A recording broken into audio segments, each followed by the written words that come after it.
Hey, beautiful TJ here, and I want to tell you that we don't have to wait for a special occasion to celebrate. Every day that we wake up and have a breath in our bodies and we have another chance at this thing we call life is a reason to celebrate. So, whatever within this sphere of humanism, if you will, that there is that you feel like celebrating, you can actually do so. The importance of celebrating is you create this positive energy loop for yourself. But in doing so for yourself, you're also like that your energy actually expands. It expands into the work that you do, the people that you speak with, your family, your friends, loved ones. Okay? It expands into every interaction and engagement that you have. It expands into, if you're an artist, it expands into your artwork, your painting. If you're a musician in that area of art, it expands into your music. It expands into the pupils that you're teaching. It expands into the parishioners at your church. If you're a pastor, a first lady, or deacon, deaconess, whatever other forms of leadership there is in church. And even as a parishioner, it expands to the people that you engage with in the parish as well as your pastor. So you're creating the positive energy loop, and what goes around comes back around. And so you want to keep that going for yourself and for everyone around you, because whenever you walk, and when I say walk, I don't mean literally, but just when your whole essence, your whole being, you want that to be healing. Okay? You want to be that beacon of light. You want your energy to radiate off of you. And the energy that you want to radiate off of you, you want it to benefit other people around you. Because again, it continues to generate the positive energy frequency. Okay, so here are some ways that you, or some things that you can celebrate. Now, the way you celebrate is entirely up to you. I suggest being really creative, and I can give you some examples that I do at the end. Okay, but if you have this big project and you feel a little bit overwhelmed, what I recommend you do is you take the project and you section it off into chunks, and you then prioritize each piece, and then within those pieces you chunk off little pieces. So basically this is one big goal that you are dividing into small goals, and then you could take and you prioritize those small goals, and if you need to chunk those small goals into smaller ones, do that so that you can reach the end of that piece of the goal and set it aside. Now, the key is as you complete every small goal, you celebrate it. You celebrate it in gratitude, okay? You be grateful that you have this opportunity, grateful that you have the gifts that you need in order to complete this task, grateful that whoever gave you the task, whether it was a manager or someone in leadership, or if it's something that you decided to come up with on your own, be grateful that you have it. You have these tools and this gift in order to complete it. And you approach it with amusement. You have fun with it. Sure, there may be a deadline. You know how to meet deadlines. You know how to organize. I just gave you a tip right there. Big project, chunk it down into small bite-sized pieces, and if you need to, then you prioritize. But then if you need to chunk those pieces into smaller sections, you do that. And as you do this, you celebrate every win, because every time you accomplish something, it's a win.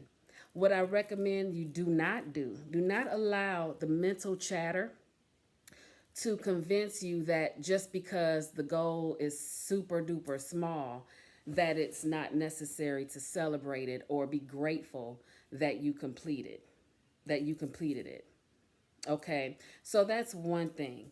If you are attempting to lose weight, and most people, when they're trying to lose weight, they like to get on a scale.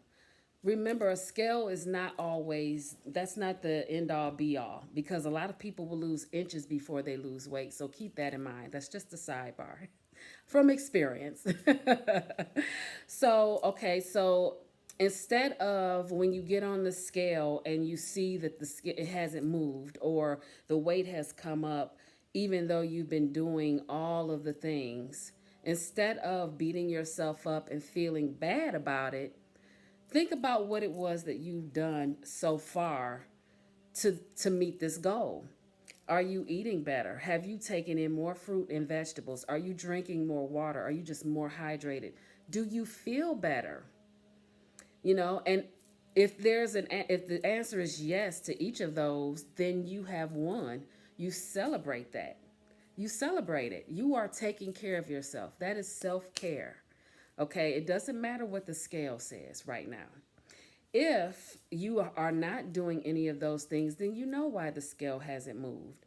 And the fact that you figured out why it hasn't moved, like maybe you had something with sugar in it. When you think about the sauces and the seasonings that have all this different types of sugar and under different names, it's no wonder that people are overweight or people are sick because no, people don't know. Okay, well, when you realize, okay, what this thing is, then you're like, aha moment. Yeah, so I can celebrate that now I know I could do better. You might think, you know what, I've been drinking my water, eating my fruit. You may have to realize that, okay, water is weight. I'm still nourished. I'm not malnourished and overweight. I am nourished because I have the fruit, I have the vegetables, I have the water, I have the lean cuts of meat, or maybe I'm not eating as much meat as I used to. Those things you celebrate because now you're creating these positive energy loops for yourself along this journey. And it's important that you have that. You have to, and this is another way of taking care of yourself. This is another way of self love and self care. You're not beating yourself up. And the more you realize this, the more transformational your life is, and you can carry this through to all other aspects of your life. Okay? There might be a situation where I'm trying to think of something else, another real juicy example. I think those are actually the best examples. And then when you are in business, say you are an entrepreneur and you just started business and you probably saw yourself leaving your 9 to 5 job, within 6 months.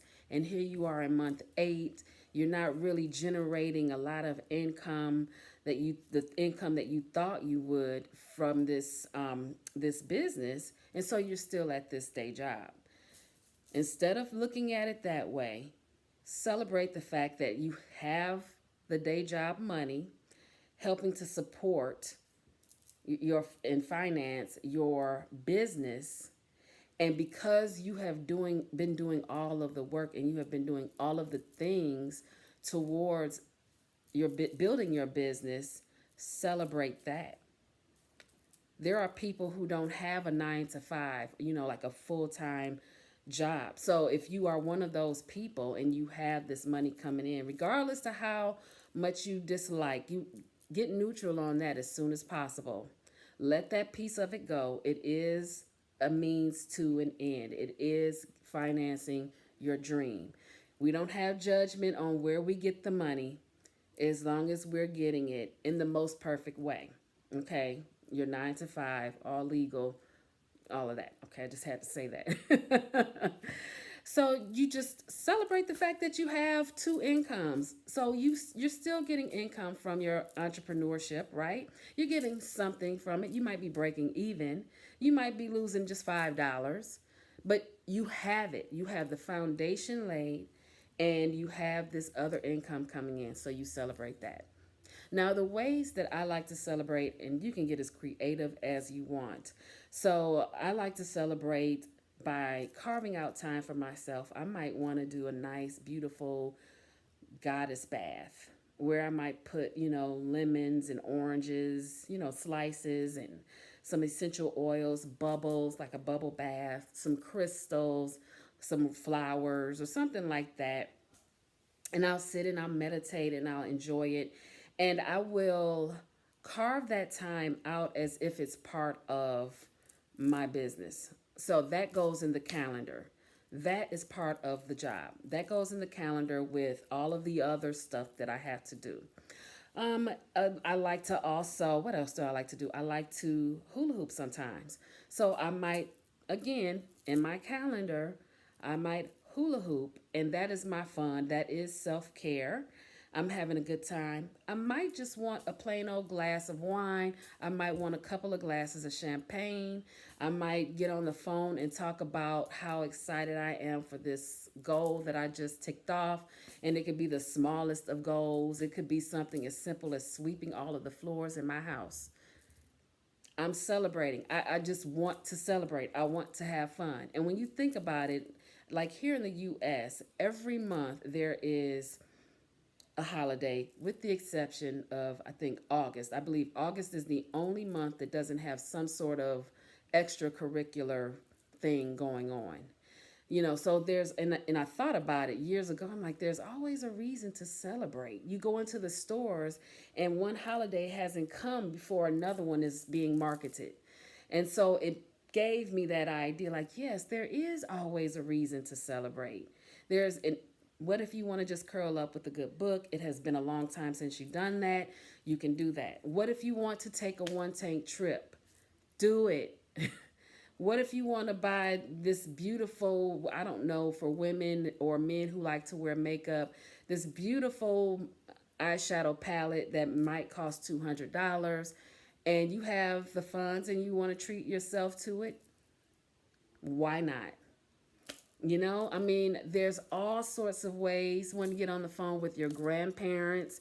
You haven't talked to them in a while and you want to hear their laughing voices.